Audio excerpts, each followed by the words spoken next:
नमस्ते जी। मेरा नाम धर्मेंद्र कटारिया है और YouTube पर मैंने 2 वीडियो डाले थे कि परमात्मा हमसे 10 मिनट की दूरी पर है। दोनों ही 100% सही हैं और मैं ये कहना चाहता हूँ कि जो भी वीडियो मेरे पड़े हुए हैं उन सबको अपने अपने फ़ोन में डाउनलोड ज़रूर कर लें, क्योंकि जिस विषय को मैंने उठाया है वो विषय कई लोगों की दुकान बंद करने वाला है। और जिस प्रकार हमारे सत्यवादी क्रांतिकारियों की हत्या कर दी गई, तो संभावना है कि इस नई संभावना को भी समाप्त करने का प्रयास किया जाए। तो जो मैंने दिया उन सब विषय को बार बार मनन करते रहना सब सत्य है। कुछ आत्म साक्षात्कार के संबंध में शंकाएं हैं जो पूरे विश्व में चल रही हैं, मैं उनका समाधान करना चाहता हूं। उसके बाद प्रश्न ही शेष नहीं रहेगा। केवल आपको 10 मिनट लगाने हैं रोज, 3 महीने 6 महीने में ये सब मिल जाएगा। कोई बड़ा विषय नहीं है, क्योंकि अभी तो मनुष्य जो इस धरती पर रह रहे हैं वो अभी परमात्मा के 0.000000001% जो इस ब्रह्मांड का निर्माण परमात्मा ने किया है उसको हम जानते नहीं हैं। वहाँ तक पहुँचने की लिए जो परमात्मा ने वेद मंत्र हमको दिए, उन वेद मंत्रों का अर्थ ना जानने से, उन सूत्रों को ना जानने से, उन फॉर्मूलों को ना जानने से हम अभी शुद्र बुद्धि के अंदर ही जी रहे हैं।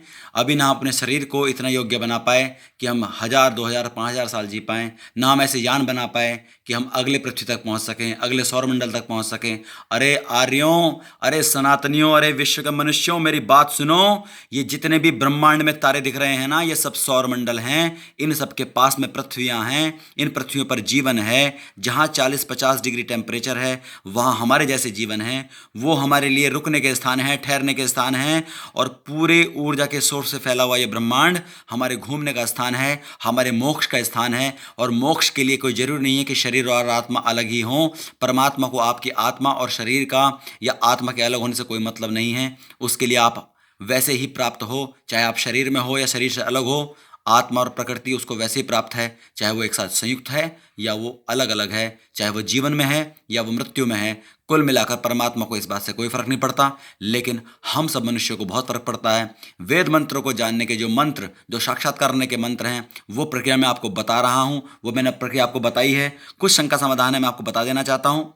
जिस प्रकार ये चित्र आप सामने देख रहे हैं, इसमें 7 चक्रों का एक विधान दे रखा है।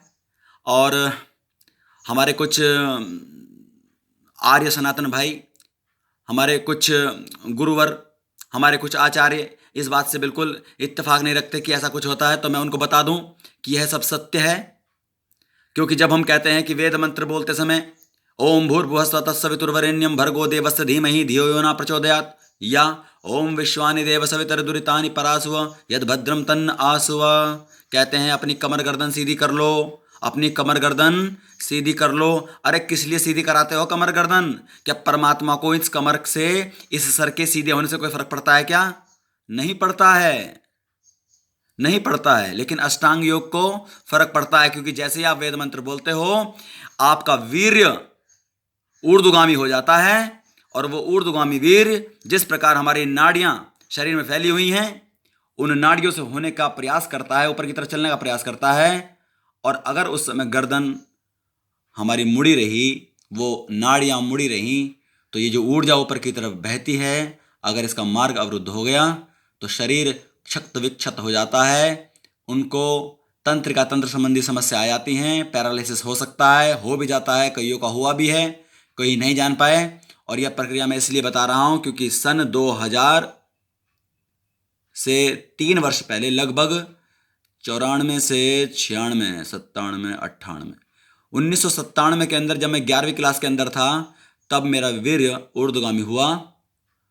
और उस समय मुझे इस प्रक्रिया का पता नहीं था, इसलिए मैं उस बात को समझ नहीं पाया। फिर 2008 के दिसंबर में मेरे छोटे भाई की मृत्यु हुई। उस घटना ने मेरी चेतना को इतना झकझोरा कि मेरे कुछ ज्ञान चक्षु खुले। मैंने कुछ पुस्तकें उस समय लिखी। उस समय मुझे पता नहीं चलता था कि मुझे उत्तर, जैसे मैं प्रश्न कर रहा हूँ, मुझे उत्तर कहाँ से मिलते हैं। मैं फिर दोबारा फिर उस दुनिया में खो गया। और अब जब कोरोना काल आया और मैंने महर्षि दयानंद को पढ़ा, मेरा हृदय फूट गया, मेरी चेतना जागृत हुई और मुझे सब उन प्रश्नों के उत्तर मिले जिन प्रश्नों के कारण मैं इस मार्ग पर पूरी तरह से नहीं बढ़ पाया था। और मैं आपको 100% कह रहा हूँ कि आर्यों, मैं किसी मंजिल को पा चुका हूँ, उस आत्मा के साक्षात्कार का कुछ प्रतिशत मैं कर चुका हूँ। वहाँ उस मार्ग को बताने के लिए मैं एक पूर्ण रूप से मार्गदर्शक हूँ। मैं बता सकता हूँ, मैं बता रहा हूँ, आपको करना चाहिए। निश्चित रूप से वह आत्मा, वह परमात्मा आपको प्राप्त होगा। उससे पूर्व आपकी बुद्धि सूक्ष्म हो जाएगी। आप चेतना के स्तर को प्राप्त करके सब समस्याओं का समाधान कर दोगे। आप इतने तेज हो जाओगे, अपने हर कार्य को ढंग से कर पाओगे। वो कड़ी प्राप्त करने के बाद जैसी आत्मा आपका सूक्ष्म होगा, आपकी बुद्धि सूक्ष्म होगी, उस आत्मा को प्राप्त करोगे। ऐसा मेरे आपकी चर्चा है कि कमर गर्दन सीधी करने का यही सिद्धांत है। और बाकी चर्चा अगले वीडियो में करूंगा, क्योंकि ये वीडियो बड़े हो जाते हैं। इति ओम शम।